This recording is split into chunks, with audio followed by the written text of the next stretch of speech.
Click the link in the description for your free Amsoil catalog.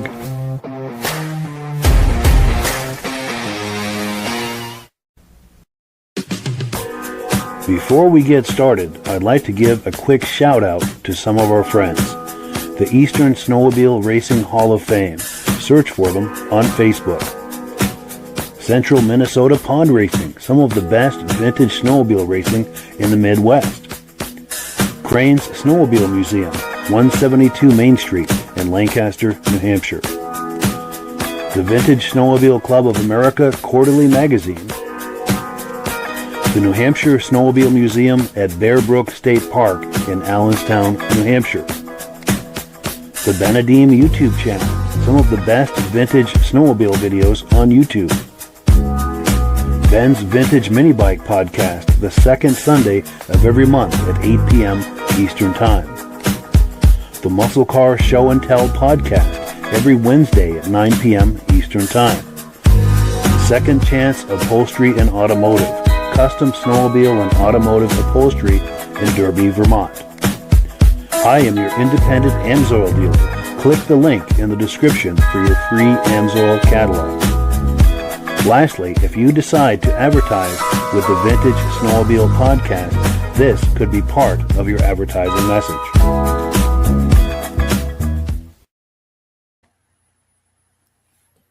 Well, good evening and welcome to the podcast. I'm really glad you're here. Now, I have a robust lineup of vintage snowmobile entertainment on tap for you tonight.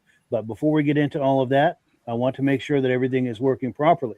So if you can see my face and hear my voice, I'm going to ask you to leave a comment. Please let me know where you're viewing this from and whether you are a first-time viewer or a regular viewer. Also, to our regular viewers, if you'll notice, I'm mixing up the graphic here tonight. Let's see if I can trying to point at it, but everything's in reverse. But anyway, that purple graphic, I'm doing the promo banner instead of the generic banner. So let me know what you think of that, whether you like it, don't like it, want me to continue doing that each episode, or go back to what I was doing. Just let me know what you think. But to our first-time viewers, if this is your first time viewing the podcast tonight, I hope you have a good time with us, and I hope you decide to join us here each and every Thursday night at 9 p.m. Eastern Time. Now, this podcast simulcasts to 8 different places across Facebook and YouTube. So wherever you're viewing this right now, just circle back in 1 week's time, and we'll be waiting for you with another fun-filled episode. Pardon me. Now, to our regular viewers who are here week after week, month after month, and season after season, you are the ones who make this possible, and we really, really appreciate that. We have comments aplenty coming in. Let's take a look here, and then we'll get this party started. Let's see. Our good friend from Ben from Vintage Mini Bike Lovers is here, saying loud and clear in Carterville, New York. Looking forward to another great episode. Appreciate that. Now, Rob and I collaborate with Ben on a Vintage Mini Bike podcast the second Sunday of every month. It goes out to a lot of these channels that we do here, including this one. So wherever you're viewing this right now, if you're interested in those mini bikes from the 60s and 70s, just tune in, and we'll have some fun times waiting for you. Chroma Testing is here, saying good evening.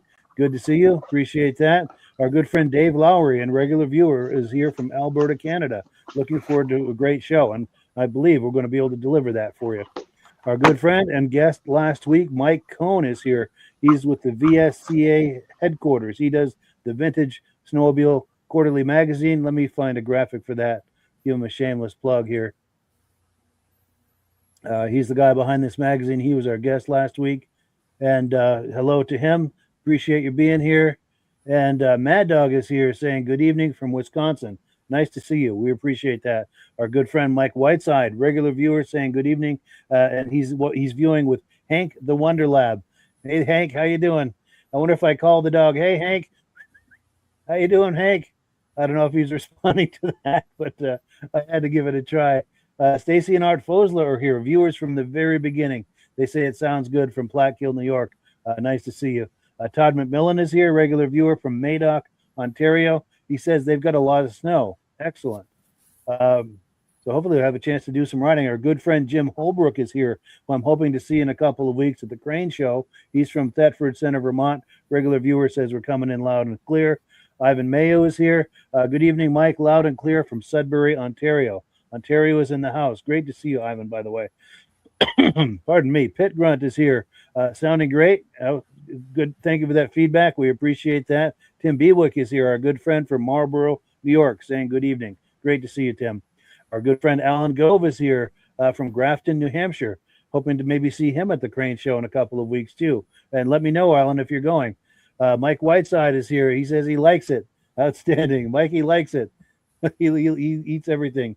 Who remembers that that ad campaign? If you remember that ad campaign, leave a comment of what that ad campaign was for in the comments. And yeah, Jeff Miller is here saying good evening from St. Johnsville, New York. Outstanding. Nice to see you, Jeff. Our good friend Brandon Emerson is here saying he loves the advertisement. His son Baylor was 3 last year in that photo, and his son is the gentleman on that kitty cat right there. He's 4 right now and ready to go again this season. Hopefully to see him at the Crane Show in a couple of weeks. I keep mentioning the Crane Show, and you'll see why in a few minutes.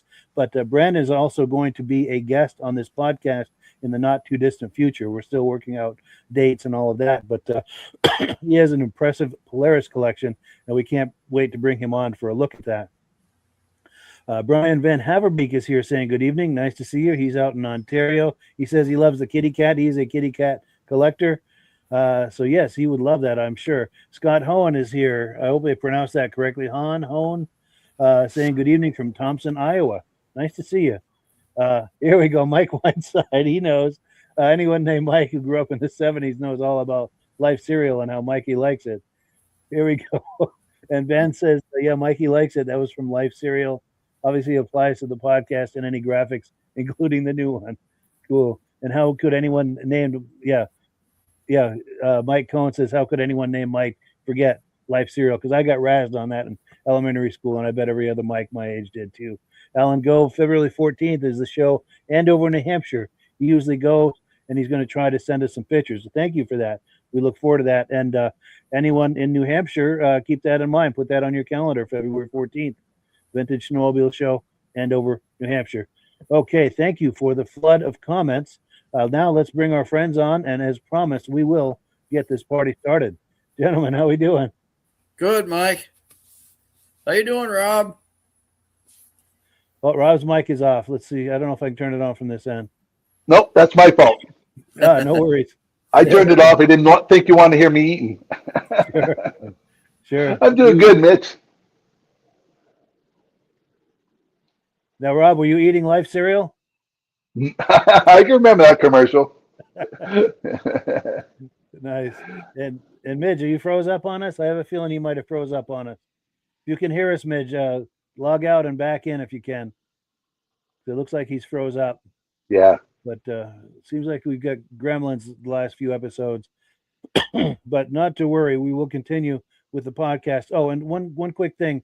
Let me know how you feel about me doing the promo banner instead of the generic banner at the beginning like that. I would love your feedback, and I appreciate that. So it'll be a different banner every week? Yes. Nice idea. Kind of mix it up a little. Yeah. And also have it relevant to what we're talking about. Yep. Yeah. Well, cool. Let's get right into it. Earlier in the week, Rob and Midge and I were messaging, as we often do, and he was asking about the Little Skipper snowmobiles. And I mentioned to him, getting ahead of myself here, sorry. And I was mentioning that that I got an interview with a guy who had a collection of them. This was at the Crane Show back in 2018. Here we go. Midge is back.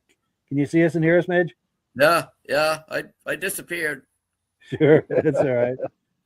But yeah, we all know the routine. If things lock up or any problems, just log out and back in.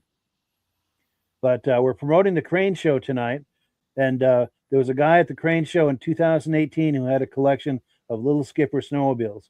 So we're going to take a look at that. And behind the scenes, Rob and Midge and I were messaging about that earlier in the week. So I promised to find this interview and play it. So let's take a look. Hi folks, today we're here at Crane's Museum in Lancaster, New Hampshire. What a wonderful day and a wonderful show.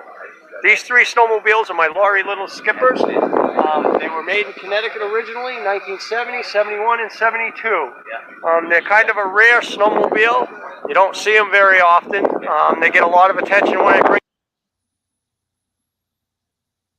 them to shows. They run great. They're powered by a Briggs & Stratton. They were built by a family-run business, and they just decided to produce them. The oddity of them is they were out before the Kitty Cat was. They are the first miniature snowmobile built. By 72 was Lori's last year, and Arctic Cat's first year with a Kitty Cat. So Arctic Cat was paying attention when they saw these little skippers. They said possibly a market for the small snowmobile. They're just a great little machine. They're very dependable. Unfortunately, I don't have any grandchildren that ride them. They just come to shows and sit here and idle, but I still do enjoy bringing them, and the crowds enjoy seeing them because it's just something a little bit different. Nice. Yeah. Well, thank you so much. Thank you. Oh, and what was your name? My name is Gary. I'm from Central New Hampshire. Gotcha. All right. Cool. I appreciate it. Thank you very much. Yeah, my pleasure.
So there you go, the Crane Show, 2018.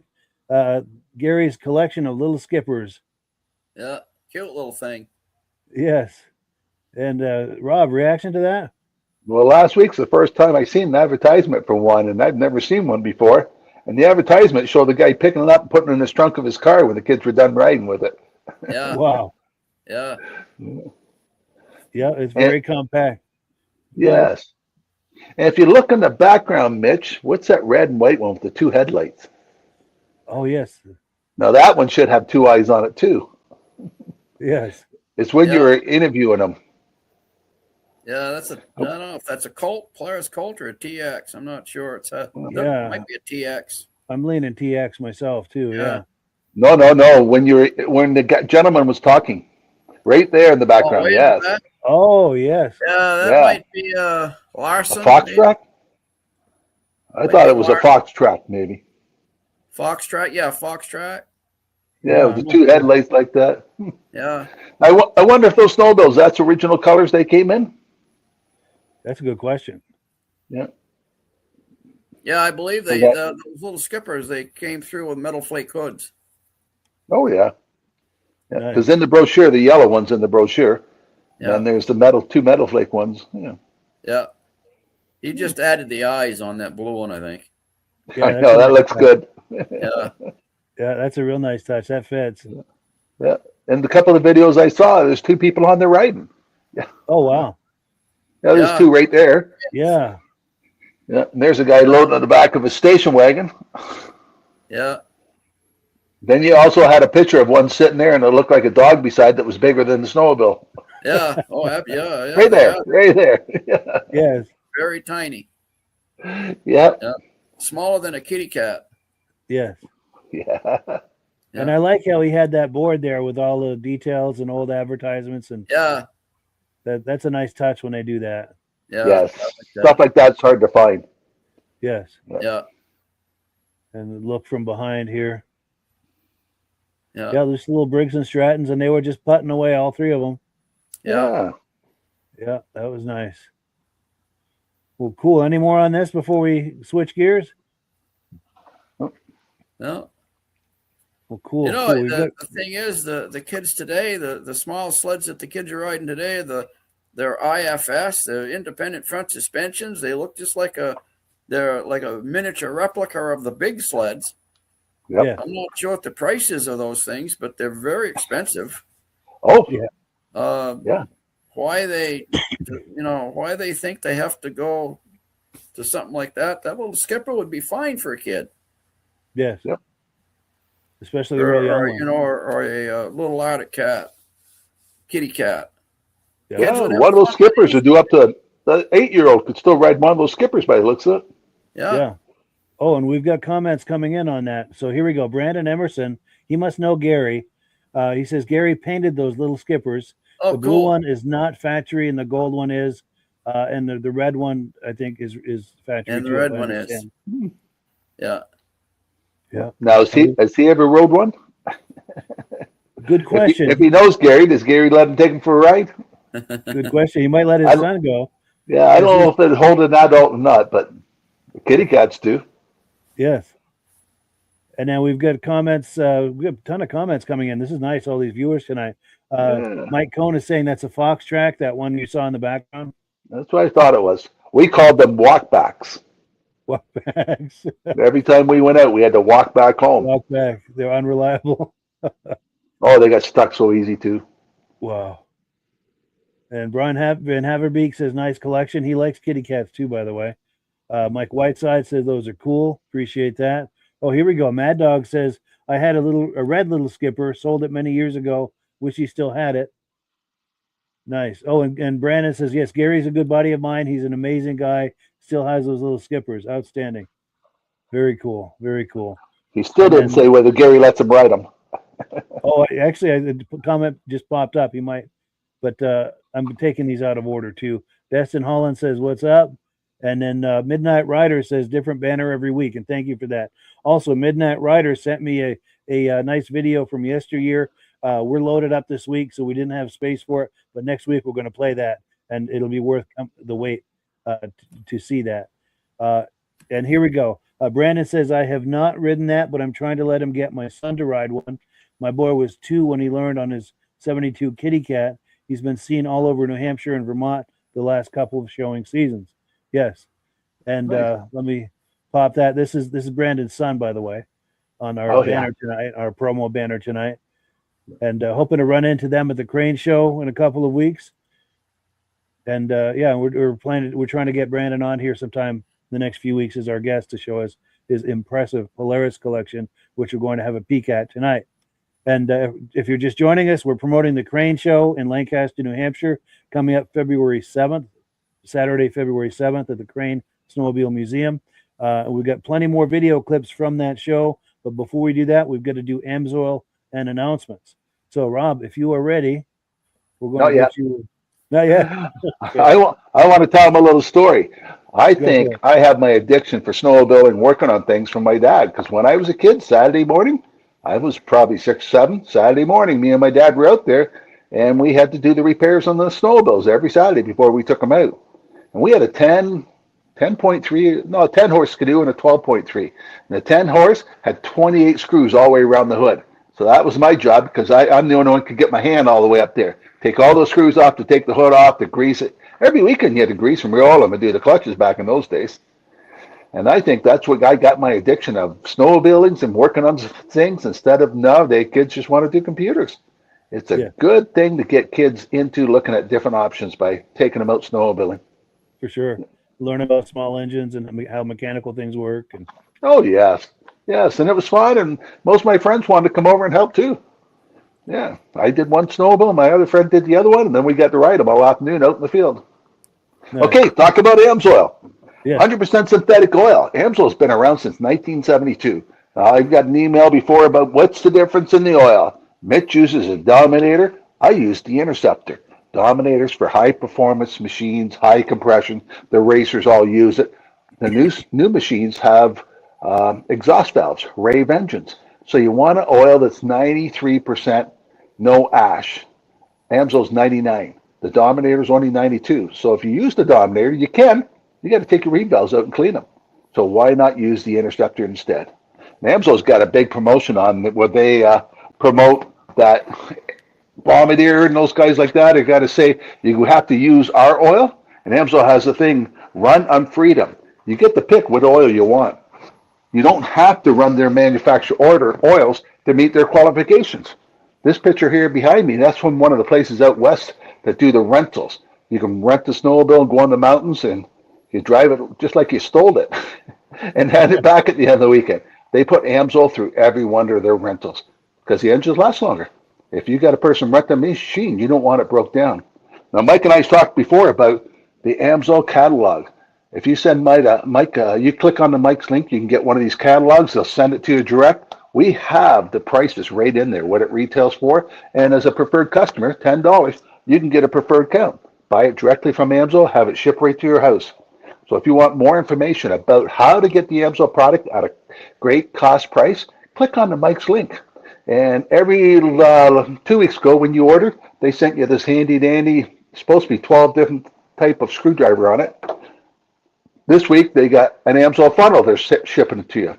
So every time you put an order, ask if there's any promotion things going on. And they always have something. Back to you, Mike. Yes, thank you so much. And yes, like you said, the link in the description. If you use my referral number, you help support this podcast. And as a matter of full disclosure, I'm signed up as an Amsoil dealer under Rob. So when you order through me with my referral number, Rob and I both benefit. And this is how we pay the bills here at the podcast. So we thank the people who have been doing that, and we thank you in advance if you're thinking about it. Now, last week, Todd was asking about Midge's sled, and I've got a picture of that somewhere. Where the heck is it? Here we go. This is the sled that Midge uses the Dominator in.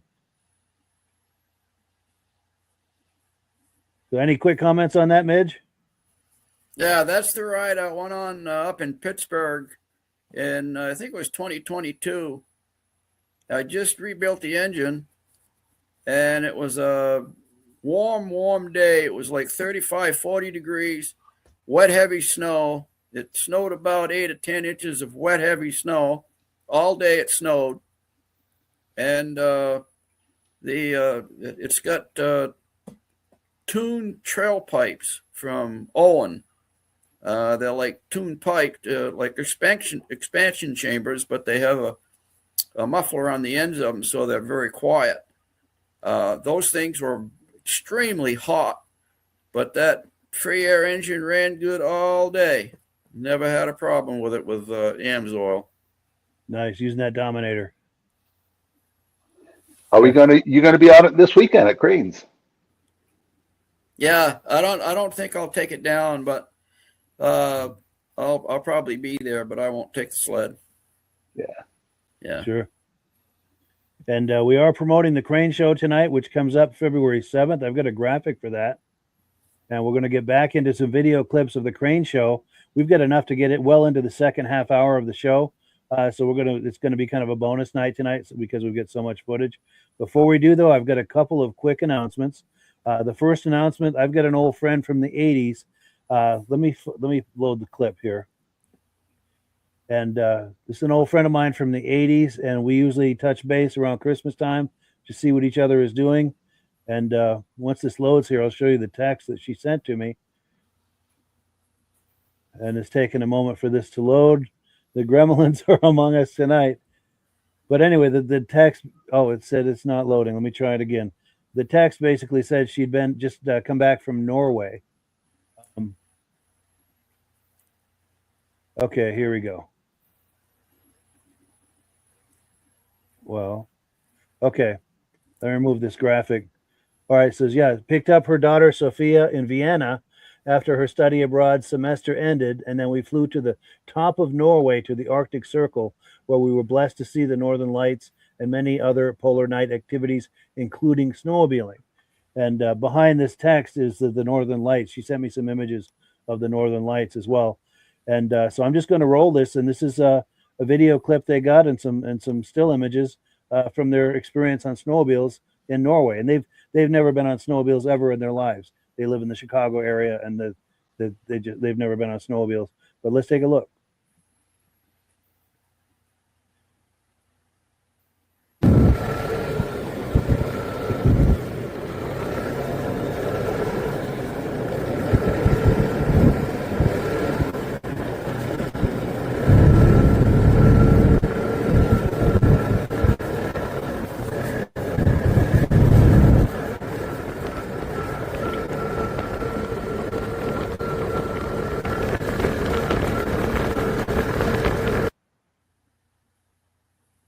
So that's the daughter on the left, mother on the right. And I think in this shot, the daughter is driving. And they had a Lynx, the European version of the Ski-Doo. The shot of the two of them. They're just a generic shot of the two of them. Daughter on the left, mother on the right. And the Northern Lights. There you have it. So reactions to that, guys? Oh, that was very cool. Yes, very cool. Yeah. Yep. Yeah, they look like a couple of snowmobilers, Yes. all suited up. Yeah. Yes. You wouldn't And I know have they a were feeling. from Chicago. No. No. And they said they loved it, and I believe, given a chance, they would probably do it again. Yeah. Nice. Yeah, and she watches the podcast every now and then, which is nice. Yeah. Cool. Yeah. Yeah. Cool. And now we've got comments coming in. Where's my spot here? Okay. Talking about the little skippers. Misanthrope Tom says, I have a red one. They're not easy for a kid to ride, and everything is sharp or hot to the touch. No wonder we are tougher growing up in the 60s and 70s. Yes. Yeah. That's how you learn common sense. About that. It's When true the in the exhaust 60s and 70s. Right out there. And as kids, that's how we learned common sense, is that there was dangers out there and we had to look for them. And today everything's rubber tipped and everything's just a lawsuit if someone gets hurt, and then kids don't learn common sense. That's just my opinion, of course. But our good friend Rich Shad is here saying, good evening, everyone. Did the snow dance, but came up short on snow cover, so we had to postpone the North Shore Vintage Sled Ride until March 7th. Thank you for that information, and anyone who was thinking about going to that show, please take note of that. Mike Whiteside says, nice, thank you for that. And Todd McMillan says, I would love to have that sled. Yeah, very cool. And you think he's talking about Midge's sled? Oh, yeah. Yeah, thank you. Yeah. He's got to get in line. There's other people want it first. Yes, there'd be a line for that. Absolutely. Yeah. And then the last thing we wanted to do in the way of announcements is we were talking about our good friend Steve Dickinson last week, who had a spinal injury around Christmas time. He fell on the ice and got a serious spinal injury. And I went to see him last Friday. I was in the area where he is in the hospital, and I managed to pop in there for a visit. And we had a really nice visit. And he had told me, this is the day after we did the prayer request and all the nice comments everyone made. And he said he was really touched by all those comments and really, really enjoyed what we did. I got a message from him today. He said he is getting stronger, and sometime in the near future, they're going to be moving him to another facility so he can begin rehab. So thankfully, things are going in a good direction for that. And I will ask you, if you possibly could, to please continue with the thoughts and prayers for him, because he needs every one of them. And I believe in the power of prayer, and I believe that it's multiplied the more people that are doing it. So I do ask for you to please keep him in your prayers. And if you could leave some prayerful thoughts in the comments too, that would really mean a lot. Absolutely. Yes. So here we go. So Ben from Vintage Mini Bike Lovers says, we all agree then, Mike, that every kid should have an opportunity to ride a little skipper just to accelerate their learning curve. Yes. Absolutely. Yeah. And Steve Woodward says, good evening from Rochester, New York. Nice to see you.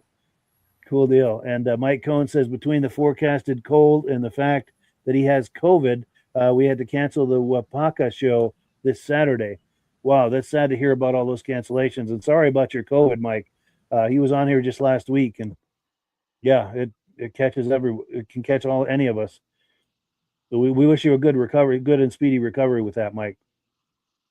But well, cool. So let's continue with the program here. We're here tonight to promote the Crane Vintage Snowmobile Show in Lancaster, New Hampshire at Crane's Snowmobile Museum, 172 Main Street in Lancaster. It's coming up February 7th. And we've got a bunch of video clips that are going to take us well into the second hour. Midge, would you like to take it? You're a veteran of that show just as I am. You want to do a quick pitch on that show? Oh, I think Midge might be locked up. All right, let's take a couple quick comments, and we're going to start playing some video clips from that show. But I'm going to give Midge a chance a little later to talk about that show too, from his perspective. Brandon Emerson says, bummered Bummer, I didn't know he got hurt. Steve is a good guy and has a beautiful collection. I saw him at the Beach Hill show back in November. That's the show out in Bethlehem. Well, good. Thank you for that, Brendan. And please include him in your prayers. We would really appreciate that. John Spranger Jr., our good friend and regular viewer from the very beginning, is here saying good evening from Elon, Wisconsin. It's been a long day. Well, good. I'm glad you're wrapping up your day with us. We appreciate that. And, good. And Mike Whiteside is saying thoughts and prayers out to Steve. Thank you for that. We really appreciate that. And hopefully, if Steve's not watching right now, hopefully he will catch the replay. And we really appreciate your prayers and thoughts for him.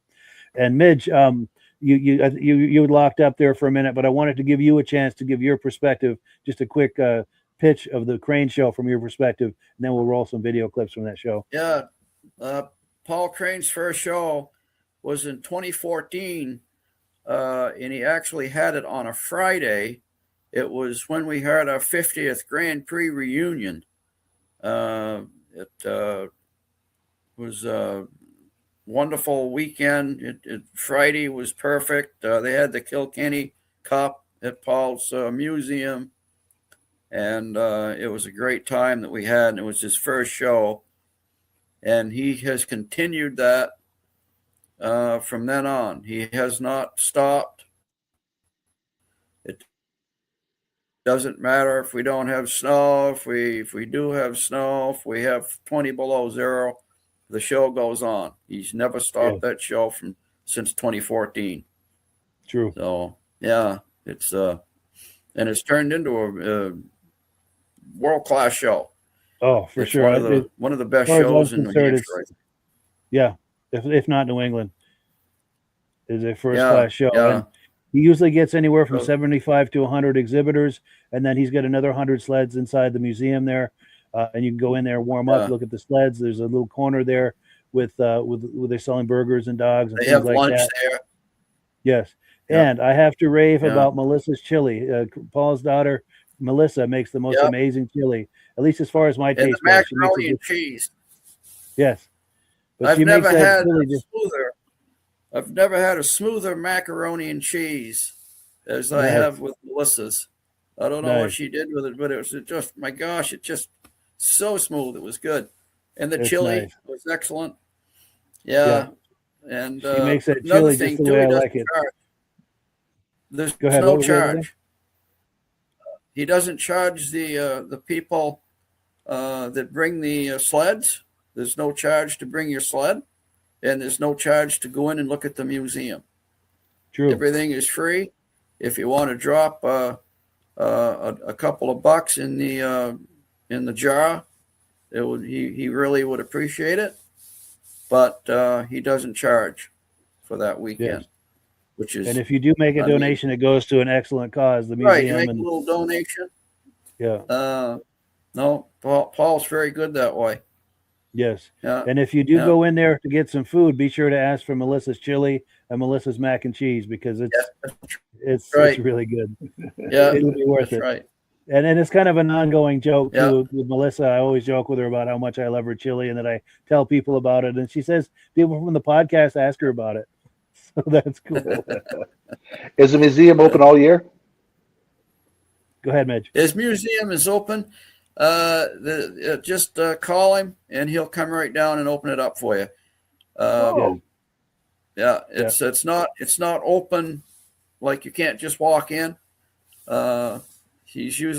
Sometimes he's there, but oftentimes he's not. But he can be there in about 5 or 10 minutes. So if you want to go and look at the museum, just give him a call. Yes, and he will be able to answer any questions you have about. Yes. Yep. And then we've got comments coming in. My wonderful girlfriend is here saying prayers for Steve. Thank you so much for that. And she's also saying wonderful podcast. Thank you to the three of us. Well, thank you. We appreciate that. And also Mike Whiteside is saying you New Englanders have all the fun, talking about the Crane show. And I have to say, as far as I'm concerned, it's the best show in New England. And that's a good segue into the next video clip. We were just talking about Steve Dickinson. This is a video clip, I think, from 2018, where he was showing me some of his snowmobiles. So let's take a look. Yeah, just when you're ready to say, my name is Steve Dickinson, and these are my, just talk up each one. Hi, my name is Steve Dickinson. I'm from Berlin, New Hampshire. This is a 1964 Polaris Voyager. It's all been restored. Take it every year to go up to Mount Washington in March. And last year we actually made it all the way to the top. It's got a 12-horse Kohler motor on it. Rear engine, can seat 2. They do have some with fiberglass cabs on the top of it. It's an accessory you can get with it. This other one is another custom kitty cat that I built for my granddaughter. This is a 76 Arctic Cat, and it's supposed to look like an Arctic Cat 560D.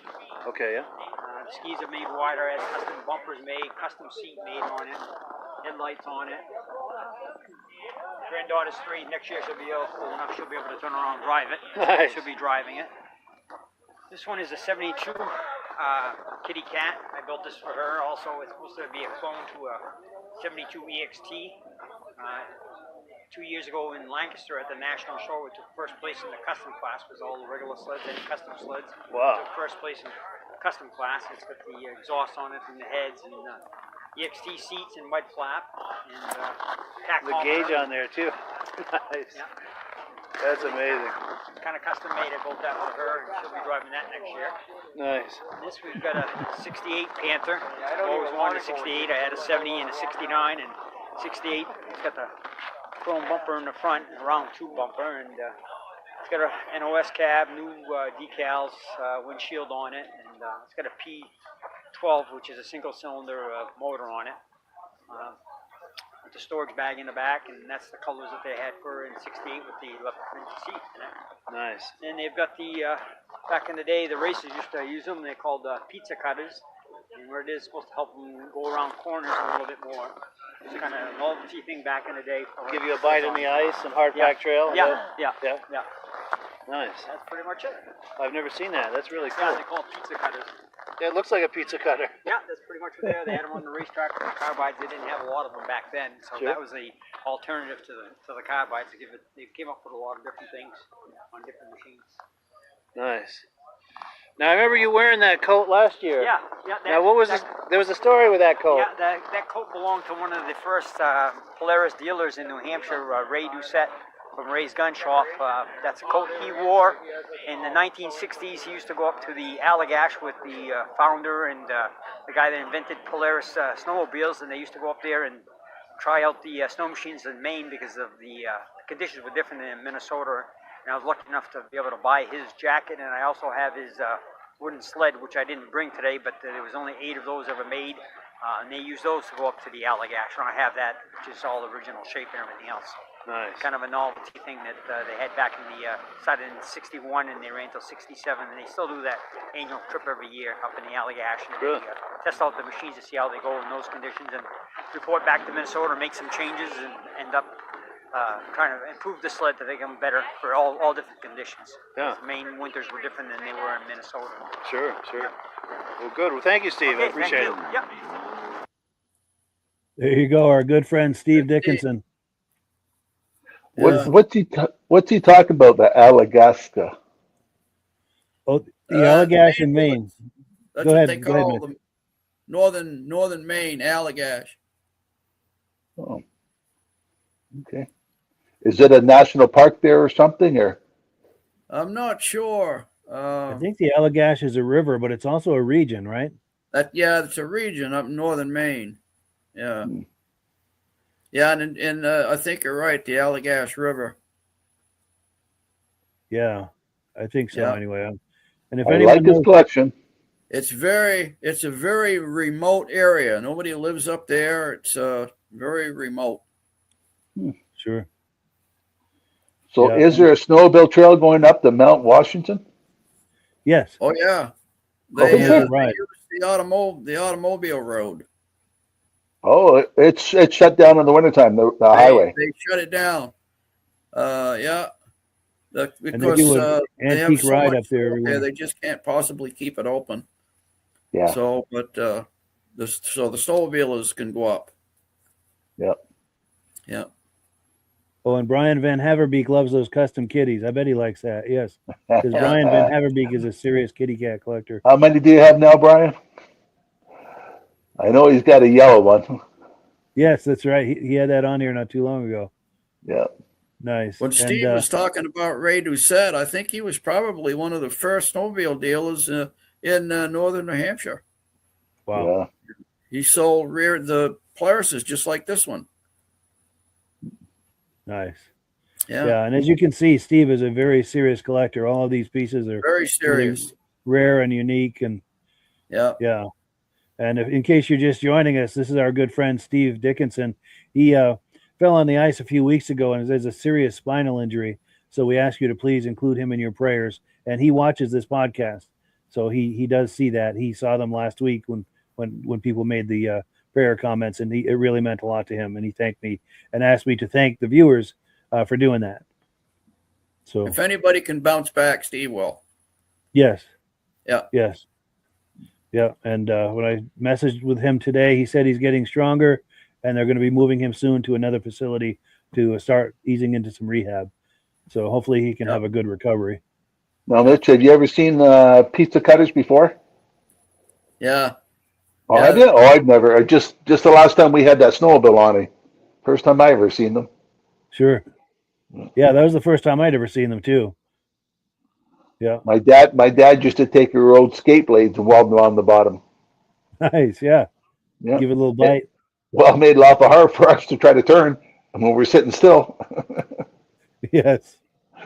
And I remember in the early 70s, they had just kind of a metal bar underneath as a skag, and those would get worn down almost flat, and you could tell driving it that you'd have the bar completely turned and you're still going straight, Yeah. But now they got nice carbides and everything. And well, I can remember my dad's first motor ski. It was a long track, and there was no weight on the front ski at all. He had to put blocks underneath the skis to put more weight on it for it to turn it. Wow. Now, I'm going to move on to the next video, and in this next video, we've got Brandon here viewing tonight. He's you've been seeing his comments in the comment section. So we're going to take a look here at some of his sleds and get to know him a little bit. Where you did the videos about 3 years now? Yeah, Gosstown. Yep, these are my first two. Super low miles on them. Oh, and I have to say, this is Doug Cower first, and then after that, it's Brendan, just to avoid any confusion. Now I got a couple additions. This one right here got out of Canada. 79 Invader, it's all original. Got 401 miles on it. Still has the original truck that they recalled for it. My 78, my buddy restored this, I got from him. And the thing about this, I'll open up the hood. It has this has that power up kit. Where do you grab it?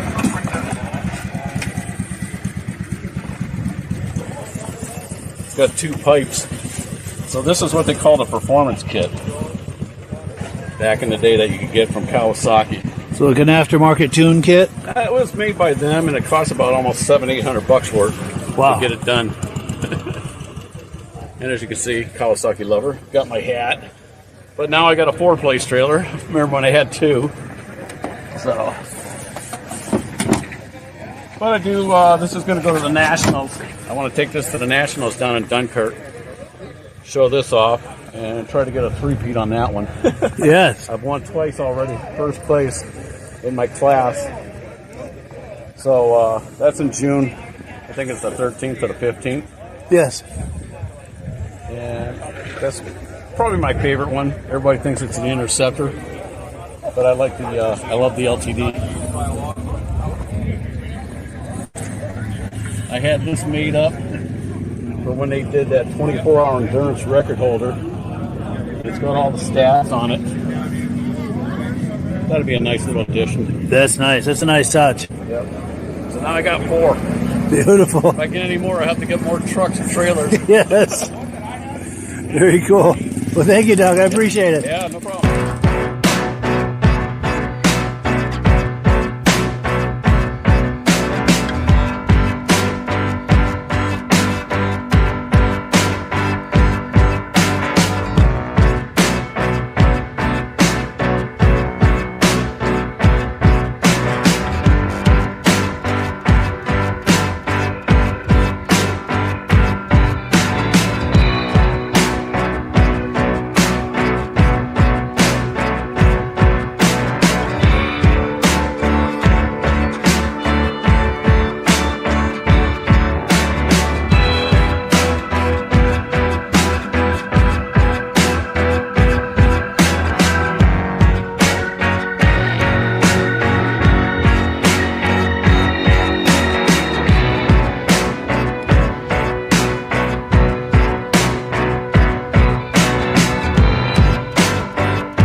This is the 1981 or 1980 kitty cat I bought new for my daughter back in '81. I just got it back. I sold it. I just got it back New Year's Day, and I restored it since because it had been ridden probably hundreds and hundreds of hours by different families, and I just got it restored, and I'm gonna hang on to it this time. Yes. That's beautiful. Runs, yeah, it goes real nice. Yep. Nice. And then I got these So EXTs here that mine. I fell in love with the 72s, and I started collecting them. They made 8 different models that one year, all the way from 250 to 650, and I got every one of them. Every one of them.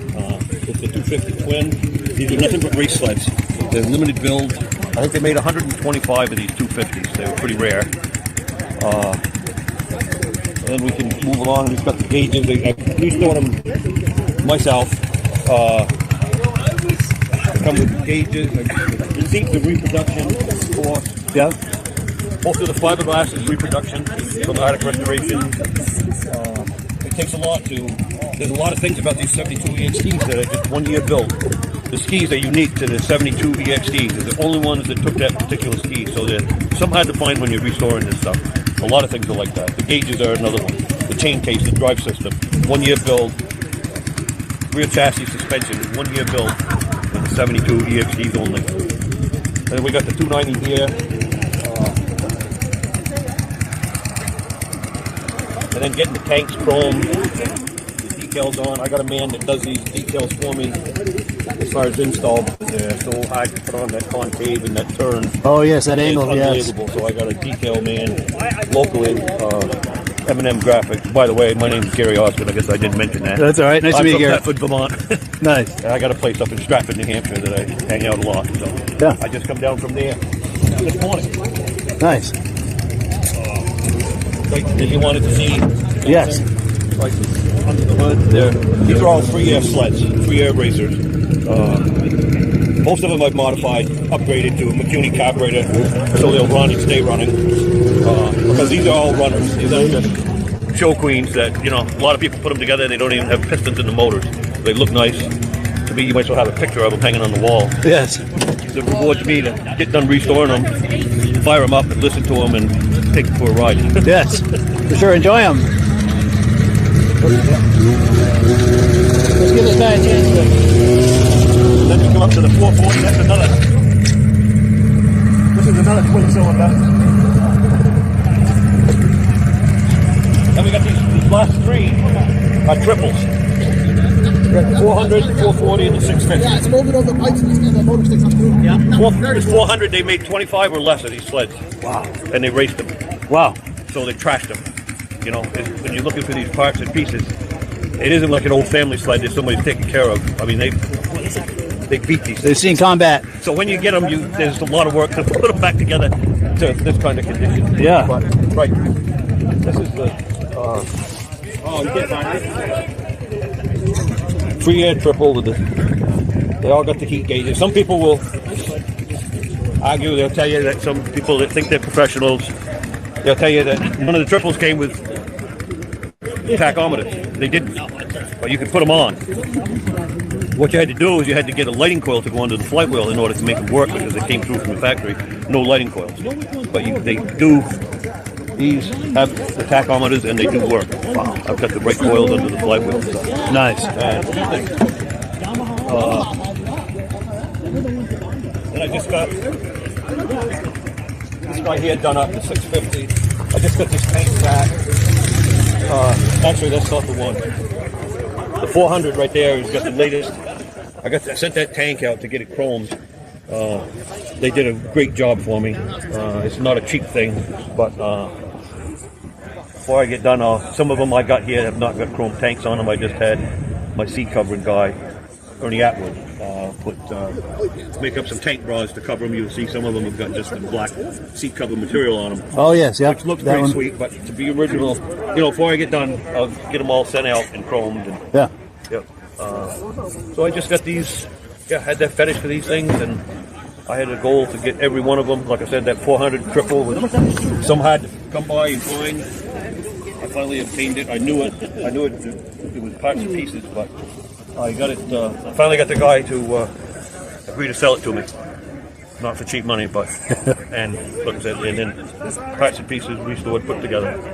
Wonderful. Like I said, these all run, and yeah, I got a lot of pride in them. Oh, for sure. Yeah. Excellent taste too. I got to say, being a cat guy myself, excellent taste. I always loved that purple, and Yes. the next year they were green, and they've had a lot of green ever since, but the purple kind of went by the wayside after '72. Yes. Well, great. Magenta or whatever they want to call it. Yes. I call it purple. Yeah, and I like how there's a kind of a gradation of it. It goes from light to dark, Right. Yeah, those are, yeah. When Cat had purple, man, that was an amazing. They went, even like little detail like this here. Yes, You can buy them things reproduced for $85 a piece. Okay. How you doing? But if you're going to end up with them right, you got to go for it. Yes. Yeah. Well, great. Well, I appreciate it, Gary. It's great to meet you. Yeah. Thank you. So there we go. Yeah. Some sights and sounds and fun at the Crane Show in Lancaster, New Hampshire. And before I get comments from you guys, I have to apologize to Brandon. I misread my notes. I said that there was going to be an interview with Brandon, and it's the wrong video clip. So I apologize for the confusion on that. That was my mistake. But reactions to this, guys? Well, that Attic Cat collection, I was there. That was last year, and that was one heck of a collection. Yes. And because I saw Mike later, and the whole front of his jacket was wet, and I think it was probably from the drool. Yes. Running. That's where I think it was from. That's what it was from. That many cats in a row will do it to me every time. You take 8 of those in a row. If you're an Attic Cat guy, and you get 8 EXTs, all different size engines, you won't see that collection unless you're in front of Attic Cat Enterprises out in Thief River Falls. For sure. That to see 8 of those in a row. I mean, that was glorious. Yeah. For sure. That was a heck of a show last year. It sure was. Yeah. Yeah. It just gets better every year. I mean, just when you think it couldn't get any better, it does. And Paul got a B-12 Bombardier, which is in the background there. Yes, the snow coach. There it is. Yeah. He'd been wanting one for years, and he finally got one for the museum. Yeah. Yeah. And I had hoped to catch him for an interview on that last year, and just things were happening so fast. It didn't happen, but hopefully I can catch him this year. Yeah. But Rob, any reactions to this? I didn't know Attic Cat made that many, 8 different ones in 1 year. Yeah. That's a lot. Yeah. That's a lot. Like, I've got some cat books, and I don't think I've ever seen that many in the books listed. Sure. Yeah. And was Cat the only one that came out with chrome tanks? Polaris had chrome tanks too. Oh, Polaris did, yeah. Oh, did they? On the TX 500 3-cylinder, they had a chrome tank and chrome skis. Yeah. Yeah. Nice. That was a great collection. Yeah. Yeah, beautiful. What year were those sleds, Mike? 73? 72, yeah. 72. 72. Yeah. And like you said, that was the last year with purple, and they went to green, which I always liked the green, but there's something special about the purple. Yeah, yeah. And we've got comments aplenty coming in here.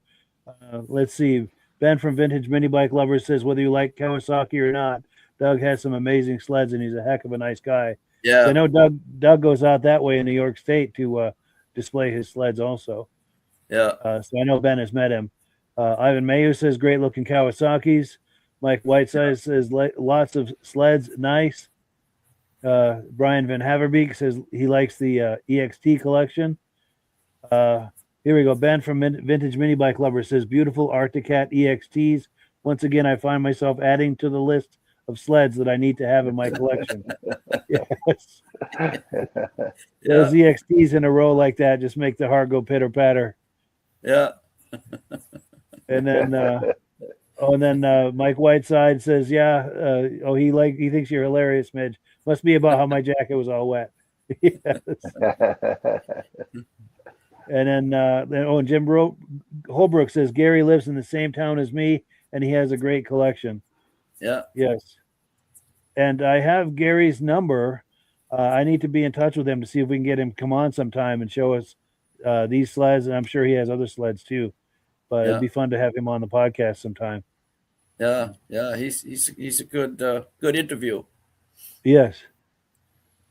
Well, cool. Let's continue on here. We're just getting warmed up. We've got plenty of video clips to get us well into the second hour, and that's exactly what we're going to do. Try to give you more value tonight. Now, this is some random sights at the crane show, and I make just quick notes on each of these video clips, and somehow I mixed up about that Brandon was going to be in that last clip, but I do have a clip with Brandon, so fear not. You'll get to see Brandon, and you'll get to see his wonderful Polarises. But let's take a look at some random sights around the crane show. This is last year, 2025.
So that was Brandon's son going by there on the kitty cat. And then I'll let you guys react to it. And then I've got a story I'm going to tell about that RXL. And Midge knows what I'm about to say. Yeah. But, reactions to this, guys? Was that Mitch's machine run back and forth, the guy on it? No, that's Jason Gibbs. Yeah. On that He's RXL. got a 440 RXL. I seen a picture on there. I seen a picture on there of the first snowmobile I ever owned. Oh, wow. What was that? The mini motor ski. Oh, wow. Oh, yes. Red on the bottom, white. First machine right there.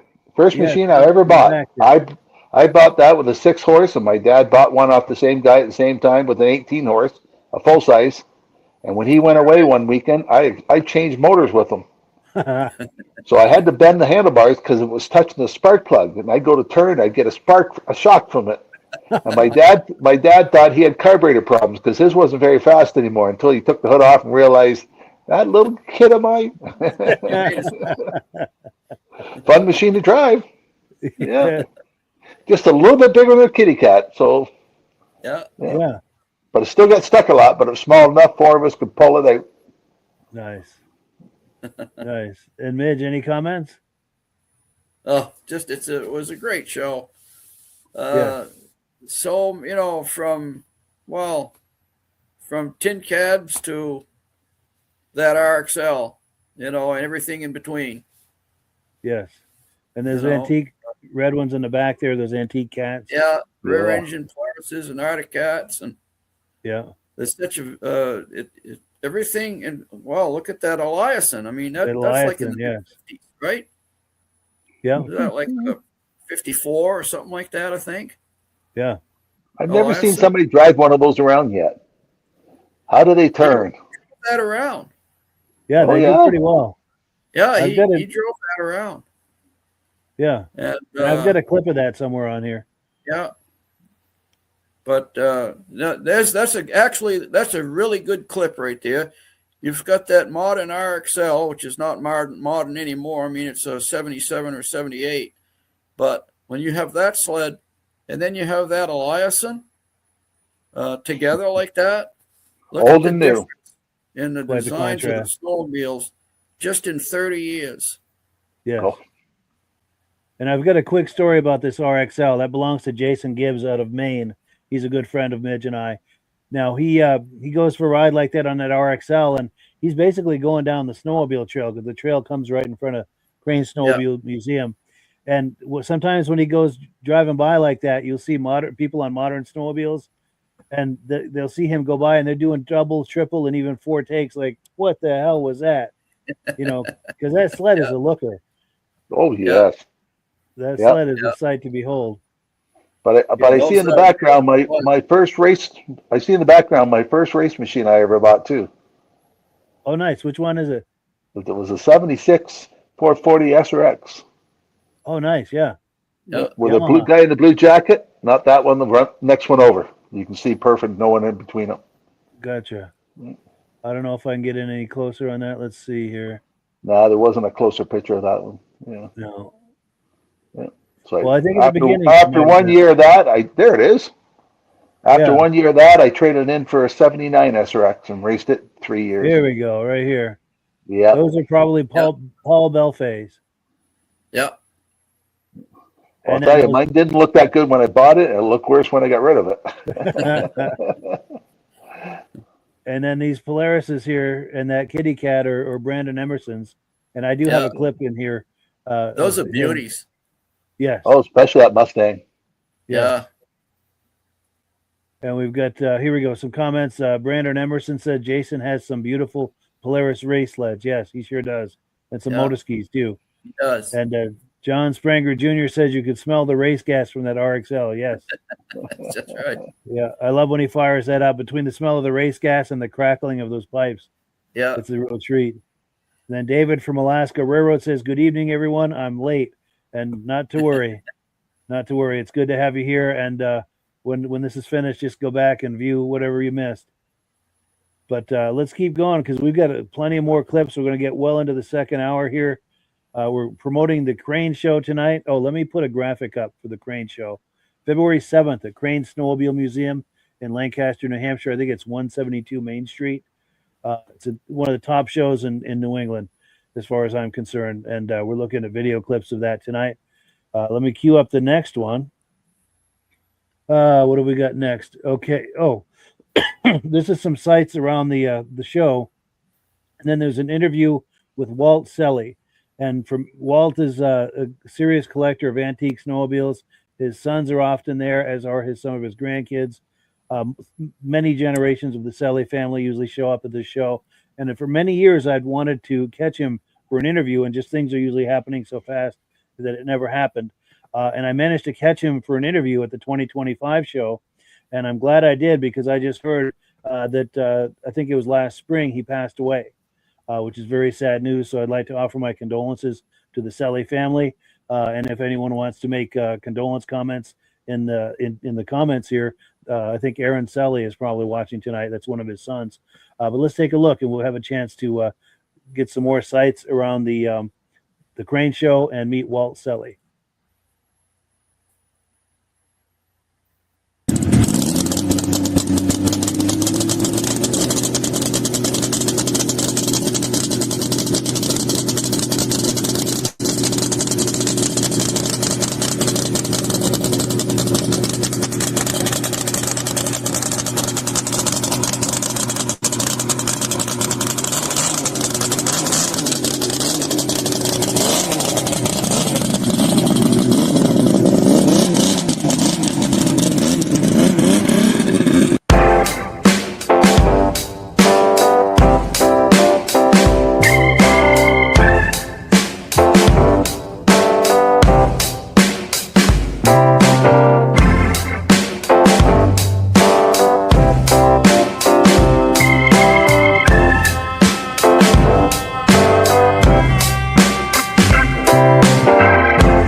Memories you have of how you got into snowmobiling back in the earliest memories? My older brother bought a 67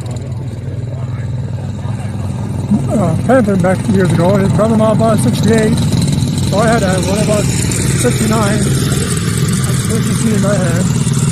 And I've been into the old ones, the 66 100, Model 100 that was missing the engine. I went down to see a friend in Chelsea and back to, and kind of like what's that old red machine sitting there beside the road. So the man wouldn't tear him. I offered his wife $50 for it and load that in the truck. Wow. So that's how I got started, I guess. That's what started it? Yeah. Be nice to see those prices again, wouldn't it? Yeah. But go ahead, please continue. Yeah. My next youngest son was 13, I guess, at the time, and he's late 40s now. But we used to go out and pick up sleds to give them to us, you know. Yeah. The early Panthers and different sleds. And so he pretty well stayed with it. He's got quite a function now. Nice. And kind of stuck with it. Got 2 or 3 of my boys, my sons, started doing it, my grandson. He's standing at the power side here. Wow. So how many generations of your family are into snowmobiling now? 3, I guess. 3 generations. Yeah. That's wonderful. Yeah. We have a good time. Yes.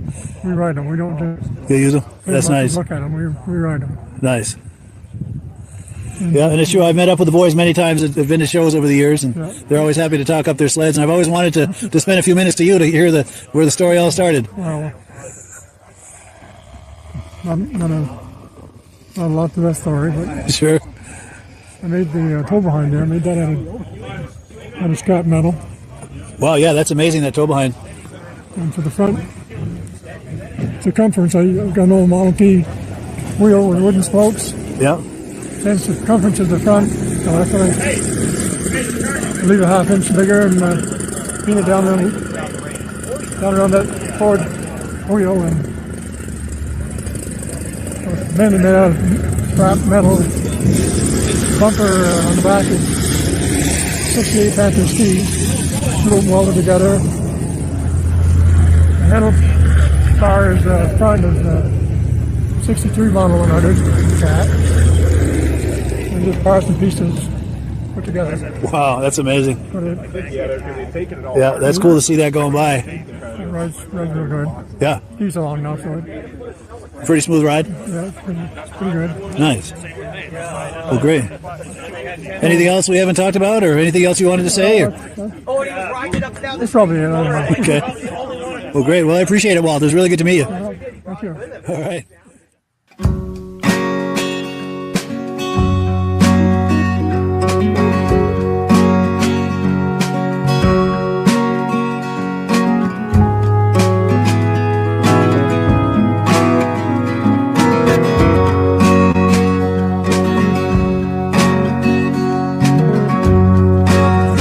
Bollier, and this is Damien Bollier, and my father Richie Bollier is around here somewhere, and we have 3 generations that really enjoy old Arctic Cat. I bought out an old dealer a while ago and started Timeless Cat, where we buy and sell parts and do fix-up restorations or find stuff that's unrestored, and basically love antique shows and keeping it going with the next generation. Yeah, so basically just enjoy going around with my son. My daughters get involved a little too cold for them today, but we've gone around and we've done some trading and buying and selling, and we've accumulated quite some gear. This is probably about half of what I have, maybe a little less. But yeah, it's been fun, and obviously bring it to the next generation. I say the highlight of their time is probably riding in the cat gun, right? When Pepe pulls you around in the sled, what do you think? Really cool? And just keeping this stuff alive. I mean, it's all older than me. Everything here, all the gear, all of it. So I love all this cat gear. Can we talk through some of that, or kind of go up close and talk it up? These are just 1970s boots. We got some late 70s, mid 70s, early 70s hats. We did purple power lube. They made some really cool survival kits back in the day that went with your sled. That's pretty cool. Old directions and everything with it. These were actually given out to the racers back in the day. These were sweaters. I forget what year. Probably mid to late 70s. So there's different sweaters that some of the racers might potentially wear. Yep. We can ride that one too. Do you want to show them some of the clothes? No? These obviously helmet bag. Got the old rotary lube. New old stock belts. Wow. Different makes all over, made different gears. Oh, wow. Pretty unique that people... I remember all that stuff. Right? Excited. That's amazing. And you're right, that makes my heart go pitter-patter seeing all that stuff in the 70s. And to be honest with you, some of it, like even that, so I'll show you a sweater on the other side, but that box probably got me just as excited as seeing the sweater. Yeah, with the graphics. To find the old box and the original box and everything. These are more late 70s. Sure. Nice jackets with the buckles. I got some full piece suits. I try not to double up just so it shows people a variety of stuff. But this is that sweater that came in that box. Wow, nice. They were made more for the ladies to be a little more casual, but it is Arctic wear. Yeah. And then obviously my pride and joy is over here inside this. Let me come around. Right? Oh, here we go. Oh, yes. You don't see those very often. The Icelandic gear. This is sort of my pride and joy. That is amazing. Kind of what started the vintage clothes collection. I was helping someone who, father-in-law had a bunch of stuff and unfortunately passed away, so he was trying to help sort stuff out and stuff I wasn't interested in. I was like, oh, you should reach out to the doormat people, do this, do that. And it turned out that he had some cool stuff, so I ended up with that jacket. And then it took off from there and got into all the other gear. So it was really the sleds and buying out an old dealer to fix sleds, and then that jacket took off for the more of the gear and stuff. And then I found, matching mittens again. Whoa. Very hard to find. There's boots, there's all sorts of stuff. People have some cool stuff. I guarantee some people here have stuff like this at home. Definitely, yeah. But it's cool. You bring it out, and then some of them don't even think to bring it. So they'll see it, and next time they'll bring it out. It'll be cool. So yeah, that's pretty much.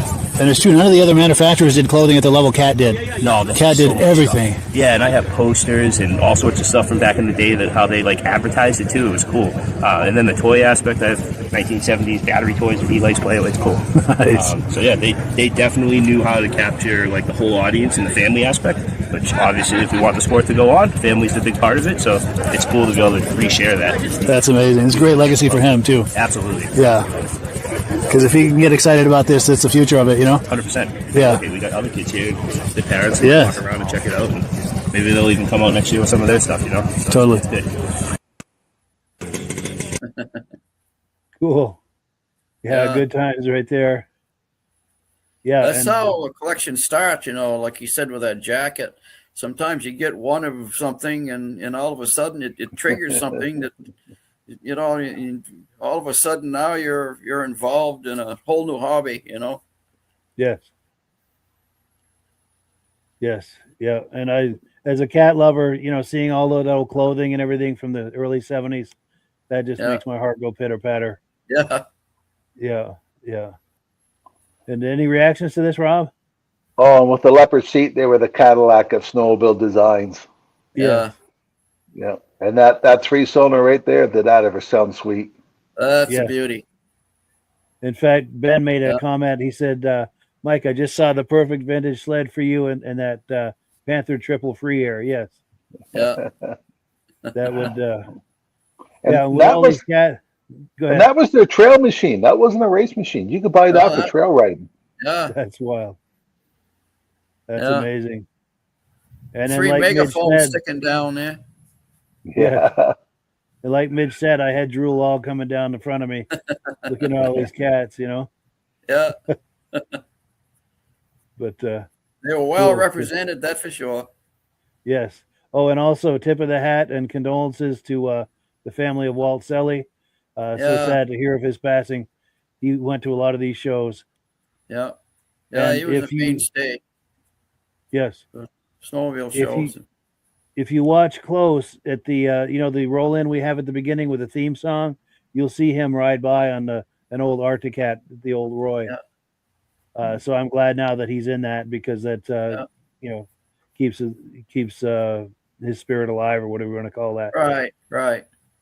But condolences to the Selly family for sure. Yeah. But so let's pull this away. We're just getting started. We've got plenty of more clips. We'll get well into the second hour. Now, I promised an interview with Brendan, and I think this is the clip. Let's take a look here and let's find out. I think it's Mark Bristol is in this as well.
Brandon Emerson from Williamstown, Vermont, and these are my sleds.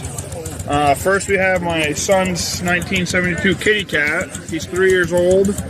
I restored it myself, and he rides it. Next is the 67 Polaris Colt with Town & Country exhaust. The next one's a 71 TX Charger 300. And then the last one we have is a 1966 Polaris Mustang, which actually is one of my favorite sleds. You know, I have 14 more snow machines at home, but you can't bring them all at once. So you got to pick and choose what you can bring to each show. Very cool. Well, cool. I appreciate it. It was great to meet you. Nice to meet you. Thank you for your time.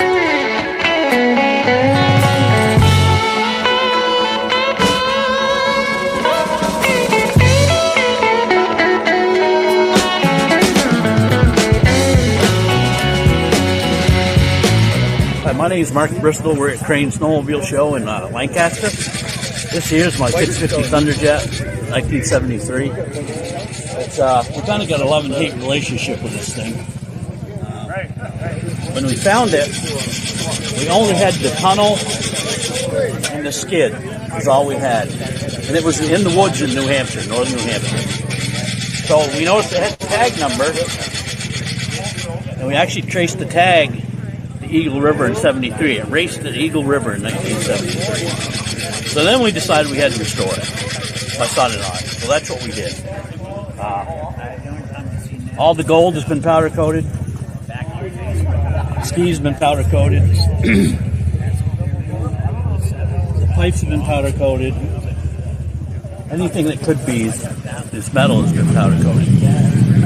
And it took about 2.5 years. And actually, that was finding parts. So when you go to do a Thunderjet, there's this network of people that are there to help you out. I mean, skis come from Manitoba. The seat comes from New York. The engine came from Washington State. Jason Palmer actually built that engine. And we had a lot of help with it. I mean, Ken Day, Bud Gordon, Scott Stoll, Rich Kepler, Blake Reed. Actually, Blake Reed got the skis for me. But that's about it. So it took about 2.5 years, and Well, it paid off because it sure looks amazing. Put $100 raffle on that. And that's one of those sleds that's sexy from every angle. yeah, it's a lot of work. Yeah, very nice, Mark. Well, thank you, Mark. I appreciate it. Thank you, Mike. Cool deal. There we go. That's our good friend, Mark Bristol. Good friend of Midge and I. He goes to all the shows in northern Vermont and New Hampshire. And he owns Performance Powder Coating, a powder coating business in St. Johnsbury, Vermont. So if you're ever in any need of powder coating on your snowmobile parts, he restores sleds, he understands sleds, and you can ship him skis or handlebars or anything like that, and he'll powder coat it and send it back to you. And his number is there. You know, call him, of course, first before you send anything, but you know, to talk about it. But anything to add to this, guys? I think that won that year. I think he won best race sled or something like that there. Probably. Yeah. And I think this was his debut for that sled. I think this was the first show he brought it to. Yeah. But go ahead, continue.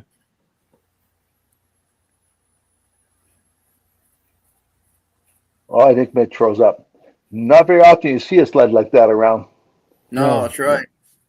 Yeah, that's a nice collector's piece. Yeah. Yes. And I like this guy waving. As Pick and choose what you can bring to each show. Very cool. Well, cool. I appreciate it. It was great to meet you. Nice to meet you. Thank you for your time. Go right here. This guy waving. That's the money shot right there. Yeah. For the old cat jacket. Oh, you gotta love it.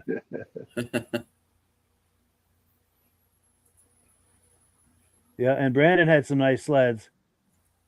We're working on bringing him on the podcast. He said he's got a bunch more sleds, so we want to bring him on the podcast one night so we can get a full tour. And then I wanted to give a shout out to a couple of people. Where was it? Okay. So this guy here walking by on the right hand side with the Polaris jacket. That's our good friend Greg Allen. Yeah, that's Greg. Yeah, he's on the board of the Eastern Snowmobile Racing Hall of Fame and a real good friend. Yeah. Yeah, and then I saw Paul Crane in one of these shots. Yeah, I think he walked behind when. Yeah, he's right behind that snow jet. Yeah, there he is. Right in that Polaris jacket. Yeah. Yeah. The man, the myth, the legend. That's a collector's piece, that jacket too. Yeah. Yeah, and he wears that jacket at most of the shows. Yeah. Yeah. Oh, and then our good friend Midnight Rider says the 73 Thunderjet, did he get an original hood from another jet or was that a repop? That's a good question. Yeah. That's a good I question. don't know. By the way he talked, he online there's a bunch of Thunderjet people all on the same website. They probably pointed him towards the hood that he needed. Yeah. Yeah. Yeah. And Mark Bristol's a good friend. He goes to most of the shows in Northern Vermont and New Hampshire. We're probably going to see him at the Newport Center show here next weekend. I want to give a good shout out to that. That's January 31st. Newport Center, Vermont, the Tatro family and the Country Riders Snowmobile Club are putting that on. We had Robert Tatro on here 2 or 3 weeks ago talking up that show. And then, of course, we're promoting the Crane Show tonight. Coming up February 7th, Lancaster, New Hampshire, at Crane's Snowmobile Museum, 172 Main Street. To me, that's the top show in New England. It's an exceptional show. I'm looking at some of the classes, 1968 and older, rear engine. Did any of the newer ones than that have rear engine? I don't know. I'm not sure. Yeah. I think by the mid to late 60s, they were all gone to front engine. I think most. But it's nice they got two categories for each category: restored and unrestored. That's nice. That way, if somebody finds a barn buster, they can bring it. Yeah. I think the last rear engine Polaris had was like 64. 64. Oh yeah. Sure. And then the next clip we're going to look at. Remember that RXL we were looking at? We were all admiring, belonging to Jason Gibbs. We're going to see him firing up some of his Polarises. And we've also got another interview with our good friend, Steve Dickinson. So let's take a look. So it's 71, 72? That's a 71. 71, yeah. 71.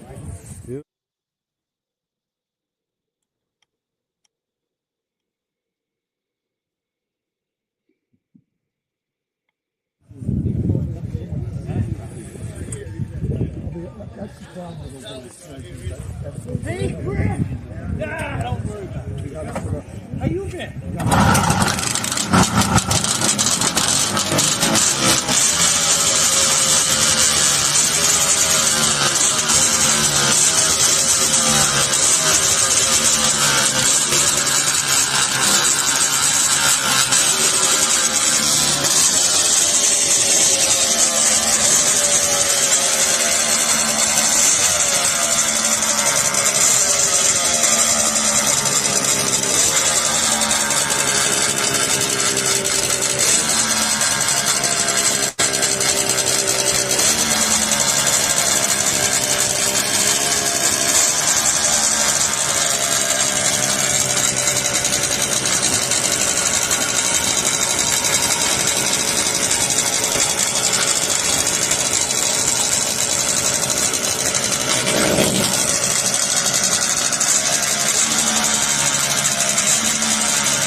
1973 Snow Pro Kohler 650. Back in 73, Kohler had their own race team. They had 3 different drivers. They each drove a different sled in different classes. They had a 340 twin cylinder, 443 twin cylinder, and they made 3 650 triple cylinders. There's a total of only 3 650s. One is up in Canada, and one recently was just sold at an auction out in Midwest for $22,000. They came out with a different version in 74 balls, more like a roller skate. They weren't real successful. They were great in the straight line, but didn't corner very well. But it's still a rare sled, 1 out of 3. Not very many of them. Well, I'm going to get some shots of it while you're talking. But yes, please finish your thought. Sorry about that. Yeah, I bought this from a friend of mine who had a big collection of race sleds, and it was just something different that you're not going to see every day. And I just figured that it was undervalued and something a little bit of a compensation piece. So that's why I ended up buying it. Very nice. And this is not your only sled here today. No, I brought a total of 5. Look at this one. Custom kitty cat. 2 years ago, second place at the Nationals for mini sleds in the custom class. Kind of built that as just a show sled or whatever, something a little bit different. Side pipes and a back on it. Custom decals, custom seat on it. Wonderful. This one here is a 70 Panther 760. I bought it and restored 90% of it, and it came with a brand new set, never installed Montana pipes that were still in the box with the instructions. I bought that from the same gentleman I bought this cold from. This one has been fully restored. Got the cases and the clutches are all in chrome.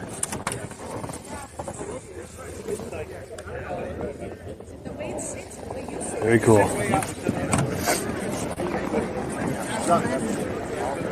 And this is another one I just finished installing. I'm actually waiting for heat temperature gauges for it. I'm having a pair that's to be redone, but I had one before and I sold it to a friend of mine, and he put it all together, so I had a chance to buy one, and it was a 340. So I always like this body style, but they're getting harder and harder to find, and the cost of everything is getting up higher and higher. So I picked this up last year and spent most of the summer gathering in the box and restoring it, and I fired it up last week for the first time, and this is the first show that I've ever brought it to. That's pretty much it. Very nice. Thank you, Mike. Yes, thank you. Okay. There we go. Yeah, Bruce Dickinson never fails to impress with his unbelievable collection. He's got one of the nicest collections going. Yes. Yeah. And reactions to this, guys? Kohler's their own manufacturer, eh? Yes, I believe so. Yeah. They built they built the engines, but then they decided to go racing for Snow Pro. So they manufactured some chassis for racing. Did they make any trail machines? I don't believe they made any trail machines. I think they basically built these race sleds to showcase their engines. Okay, because a lot of different manufacturers use Kohler motors. Yeah. And aren't they out of Australia, Kohler? Yeah. I'm not sure. Is it Austria maybe in Europe? Austria? Yeah. I'm not sure. Yeah. If anyone knows, any viewers know. That's a rare machine. And I seen a machine drive by and it said Roy on it. Is that the manufacturer or the model? Yeah. A red Roy. one. I don't know what that was. Yeah, that belongs to Walt Selly. Well, there Right it there. was right there. Yeah. And Just I don't past know if it's definitely an antique Articat. I'm trying to find it here. That belongs to Walt Selly, and you see that in the opening of this podcast every episode. There's Roy on it. Yeah. And there's the machine. There's the guy driving the toboggan. Yeah. Yes, and that's Walt Selly on the back of that, and I'm drawing a blank on the owner of it. Do you know, Midge? I don't know who owns that Eliason. I'm drawing a blank on his name. I mean, I know him and I visit with him. That's that guy from Southern Vermont. I can't think of his name. He's got a big collection of rear engine stuff. Yes, he likes the antique stuff. The two of them love that antique stuff. And that looks like an old BSA motorcycle engine. I think it is. Yeah, I believe it's I think it's an Indian, V-twin Indian. Oh yeah. Yeah. Yeah. It ran like a dog. Yes. And I wanted to give a shout out to somebody here, a good friend of ours. He's been on the podcast too. Because I saw him walk by here. Oh, Rick. Yes. Yeah, Rick Simula. Yeah. I know I get a good shot of him here somewhere, but Yeah, you walk by those guys. Right there. Okay. So Rick Simula right here in the cat jacket on the left. He does the Rick Simula's USSA Legends of Snowmobile Racing Past, Present, and Future Facebook group. So if you want to see some really good USSA posts and images and stories, that place is second to none as far as any kind of information like that. So please look him up. He's a good friend and a great guy. Also wanted to give a shout out to our good friend Jim Holbrook, who I met in person at the Crane Show last year. Hoping to run into him again. And that cat jacket I've got on, I bought that from Steve Dickinson at the Pittsburgh show a couple of years ago. Yeah. I tried to look up Timeless Arctic Cat, but I can't find it on the website. Oh, wow. Yeah. Yeah. Yeah. And just before we close, just, one more appeal to keep Steve Dickinson in your prayers. He's got a serious spinal injury. He could use our prayers right now. So please include him in your prayers, and we really, really appreciate that. And got a few comments coming in. Here we go. Kohler engines were made in Kohler, Wisconsin. Okay, there we go. Oh. Yes. Oh, and Brandon came through for me here. The owner of that Eliason is Dan Moore. Yeah, Thank Dan you for Moore. Yeah, that's right. And David from Alaska Railroad loves that triple TX you see on the screen there. Yeah. Yeah, me too. Yes. Yes. Midge is a Polaris guy, so I'm sure he loves that. Yeah. And we had a shop full of them brand new. That's amazing. During the Grand Prix and everything, Oh, and it was also cool to see the Blizzard and the Sonic next to each other. Yeah. Wasn't that a beautiful sled? Yes. That's one of the prettiest sleds I think ever. Those. Yeah. And whether it was the Moto Ski or the Ski Doo, both of them looked really sensational. Yeah. Get them in a 5,500, 7,500, or 9,500. Eh? Yeah. 9,500s. Yeah. Yeah. And our good friend John Spranger Jr. saying another great show. We appreciate that. And so as we wind down, I want to pop the graphic on the screen one more time. We're promoting the Crane Vintage Snowmobile Show tonight. This happens at the Crane Snowmobile Museum, Lancaster, New Hampshire, February the 7th, 172 Main Street. Try to make it if you can, if you're in that area. It is, for my money, it's one of the best shows in New England. It's pretty darn hard to beat. You get 75 to 100 exhibitors that show up with sleds, and then you go inside the museum. There's another 100 sleds, and it's a great place to go in and warm up, and they've got food in there. Be sure to ask for Melissa's Chili and Melissa's Mac and Cheese. Melissa is Paul Crane's daughter, and she is an excellent cook. And make sure you reference the podcast if you ask for those, and they'll make her smile. And also Glenn Ford says, great show. Yes, to meet you guys. Thank you. Yeah, I appreciate that. Whew, yeah, all tuckered out here from a full night. We went, almost 2 hours tonight. This is fun. Any final thoughts, guys? The longer the show gets, the more interesting sleds you show. I think folks saw just the depth of these crane shows is pretty much unbelievable. Yes, that crane show is really hard to beat. It really is. Yeah. Oh, and not to we don't want to leave out our friends at the Newport Center Vintage Snowmobile Show coming up next weekend, January 31st. The Tatro family and the Country Riders Snowmobile Club put an excellent show on. We had them on. We had Robert Tatro on 2 or 3 weeks ago talking that show up, and that's always a fun show too. They do. It's a smaller show, but the quality is second to none. And they have a nice trail ride afterwards. Yes, and they've got a nice building where you can go in and warm up, and his wife Brenda makes some excellent chili as well. Mike's all about the food, eh? You get it. Well, cool deal. So next week we're going to be promoting. Oh, I don't have the details, Andy, but I can get them. Let me see. We're going to have Eric on. Eric Benedetto. He does the Benedim YouTube channel. He's been on here many times. he's going to be promoting the, do I have the name of it? The Pillars Point annual hot dog ride. That's in upstate New York. And I wish I had more details for that, Andy.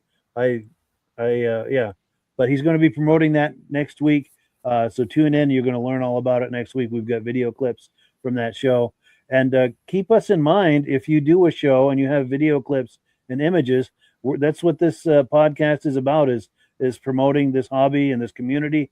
If you have graphics or images or video clips from a snowmobile show, or you're doing something that's coming up, share it with us and we'll help promote your show. Do what we can to promote it. And with that, we are going to close it out. Have a wonderful week, everyone, and thank you for viewing. As always, we give the last word to AMSOIL. Have a good night. Catch up with you next week. Hello, everyone. This is Rob and Mike. How you doing today, Rob? I'm doing good. Mike, yourself? Very well. Thank you so much for coming on. I appreciate it. Now, today, we're going to be talking about AMSOIL. And in a few moments, we're going to show you how you can get the deepest discounts, free shipping, and free gifts when you order your AMSOIL products through us. But first, I'm going to ask Rob to give you a quick description of what AMSOIL is and why you should consider using AMSOIL products in your motorized vehicles. Thanks, Mike. AMSOIL is 100% synthetic oil. Everybody uses AMSOIL for a different reason. Some people like the benefits that AMSOIL is warranted for 25,000 miles or 1 year. The reason we can do that is because AMSOIL doesn't oxidize. It doesn't form the usual carbons, gums, sludges like petroleum oils do. That's why we can keep it in the engines longer. Petroleum oils never do wear out. They oxidize themselves. That's why they have to be changed at 3,000 kilometers. And AMSOIL likes the benefit that you only have to change the oil once a year. That saves some money. Some of the people like the benefit of AMSOIL is it's a slipperier type lube. By having a slipperier type lube, it cuts down friction drag. By less friction and drag, engines run 20 to 50 degrees cooler, better gas mileage. Now, AMSOIL says 25% more protection than the industry requires is in the AMSOIL bottles. My average customer gets about 10% increase in gas mileage. That's a big savings. Yeah. And by cutting down friction and drag, for every 10 degrees you cut down the friction and drag, doubles the life of the engine. So by having the engine run cooler, it makes it last longer. Some people like the benefit of the range of the AMSOIL. AMSOIL's flash point is 425 degrees, and it pours at 50 below zero. Wow. If you ever tried petroleum oil when it's 10 below, it turns to honey. And in the summertime, petroleum oil thins out, and once it thins out, that's when it starts breaking down. So AMSOIL is an all-season oil, can give you better gas mileage, longer engine life, less maintenance. It ends up being cheaper over a year's time running AMSOIL than it is petroleum oils. That's amazing. That's amazing. And AMSOIL is available for pretty much any motorized vehicle, anything from lawn equipment, cars, trucks, boats, ATVs, motorcycles, snowmobiles. Yep. And a lot of people phone me up and say, well, what's the benefit of our gear lube? Exactly what I told you about the engine oil. It pours in cold weather, it runs cooler, makes the equipment last longer. And they say, well, what's the benefit of the small engine? Same thing. Makes the engine run cooler, last longer, better performance. So it saves on all the applications that AMSOIL has available. Wonderful, wonderful. So yeah, let's talk now. Hopefully this has convinced people to think about maybe joining us in the AMSOIL experience. Let's talk about some of the discounts and free shipping and how that all happens. I'm going to pop a graphic on the screen. And yeah, by all means, if you want to talk people through how this preferred customer program works. AMSOIL has a number of different programs. One of our main ones is a catalog customer, where somebody can order directly out of our catalog. If they order out of the catalog, they order $100 worth, AMSOIL will ship it right to their house. But our best program is our preferred customer. For only $10 for 6 months, you become a preferred customer, you save 25% on all the product. You order $100 worth, they're going to give you free shipping. You don't have to order a whole case. You can mix and match. Say you want 4 bottles of small engine, 7 bottles of 5W30, and a couple of gear loops. You can mix and match. You can order 1 bottle at a time if you want. There's no minimums, no maximums. By being a preferred customer, you save over 25% on all the products you're going to buy. AMSOIL sends you extra gifts, $5 gift certificate on your birthday, $5 when you renew your account, and stuff like that. So it's a good way to save on some of the products you want to buy. For sure. Yeah, it's an incredible value. And this is the deepest level of discount that anyone can get when ordering AMSOIL. Is that correct? It is. Wonderful. So let's take people through the step-by-step experience of placing an AMSOIL order. Then that would include signing up for the preferred customer preferred customer program, so they can receive those deepest levels of discount. So let's go to the website. This is what the website's going to look like. These are some screenshots. Once you go to amsoil.com, there's a link in the description, or you can just type that into a browser, amsoil.com. This is the page you land on. At the upper corner of the page there, you see how I've circled in red. That is the link to click, the Join Now link. That will take you to the Preferred Customer Program page, where you can take advantage of all these discounts and free shipping and everything that we've just been talking about. This is what that page looks like. In the lower right, you're going to click Join Now. This will pop up. You select the duration you'd like, whether it's 6 months or 12 months, and click Add to Cart. Now, once this pop-up goes away, you'll be back on the main page. And the upper left, you'll see where I've got that red arrow. It says Shop. Now you can start shopping for products, and on your very first order, you're going to get these discounts and the free shipping as long as it's over $100. You'll get all of these benefits right away. So once you click Shop, it's going to take you to the product page. There's different types of oils, lubricants, so on and so forth. For the benefit of this exercise we're doing now, I'm just going to click motor oil. It shows different types of motor oil. Let's click gasoline. Now this takes us to an item. It's their synthetic motor oil. And you can see the item there, and there's choices for different viscosities. But take a look at the price. Let's take a closer look. Let's zoom in. But if you've joined the Preferred Customer Program first, you're going to automatically get the deepest levels of discount. That's what we're looking at here. You're saving $3.80 on that quart of oil. Instead of paying $16.29, you're now paying $12.49 for that quart of oil. That is the deepest level of discount you can possibly get. And then you just add the quantity that you'd like. You select any other items that you're thinking about, add them to the cart. And once you click Add to Cart for the final time, you're going to see this come up at the top of the screen. It's going to show your items and your the total that you're at so far. Pardon me. And then you just click View Cart in the upper right, and that'll take you to your cart. Take a close look here at the upper right. That blue box shows that you're getting free shipping. You're eligible for free shipping on this order because it's over $100. That little yellow box shows that you've got the Preferred Customer Membership on your order. That gives you the deepest levels of discounts for the next 6 to 12 months. And then below that, you've got the items that have been selected. For the exercise here, I selected 9 quarts of this signature series, but that brings us up over $100 for the free shipping. We're saving $34.20. And if you're ready to finish, you click Checkout Now, and that takes you to this screen here. If you haven't signed up with an AMSOIL account at this point, just click in the lower right to create an account, create a new account. It's going to ask you for some basic information, name and those types of things. Now let's take a closer look. You'll see this gray shaded box. This is a very important box. This is going to ask you if someone has referred you to AMSOIL. And if so, please enter my name. My name is Mike LaPierre. It's spelled right there on the screen for the correct spelling. And also the referral number, 304-555-94. That's how you make sure that Rob and I get credit for this. Now, in the interest of full disclosure, I have signed up for AMSOIL under Rob. So when you order using this referral number, Rob and I both benefit. So if you enjoy these podcasts that we're doing, this is a wonderful way to support the podcast, because when you order using this referral number, Rob and I both benefit. And the commissions I make go directly toward offsetting the cost of doing these podcasts. So I thank you in advance for that, for using my referral number. I very much appreciate it. And once you've done that, you just go into the next screen to enter your payment information, and you're done. Now, once you've placed your order that's over $100, and that order includes your AMSOIL Preferred Customer Program, you are now eligible to get a free DVD from myself. Now, this is going to be either a muscle car DVD or a vintage snowmobile DVD. Use the email address on the screen, wkspodcasts@gmail.com. Send me an email. Let me know which DVD you would like me to send you, the muscle car or the vintage snowmobile DVD, and I'll get that right out to you. As you're typing in that email, in the subject line, be sure and type in capital letters, free DVD requests, so it stands out as I'm checking my email, and we'll get that right out to you. So I guess the last thing, Rob, that we wanted to talk about is if someone is considering AMSOIL as a business opportunity. Yes. If anybody has a retail or a commercial account and they would like to buy directly from AMSOIL, just send Mike a line. He'll show you how to set up, and you can buy directly from AMSOIL.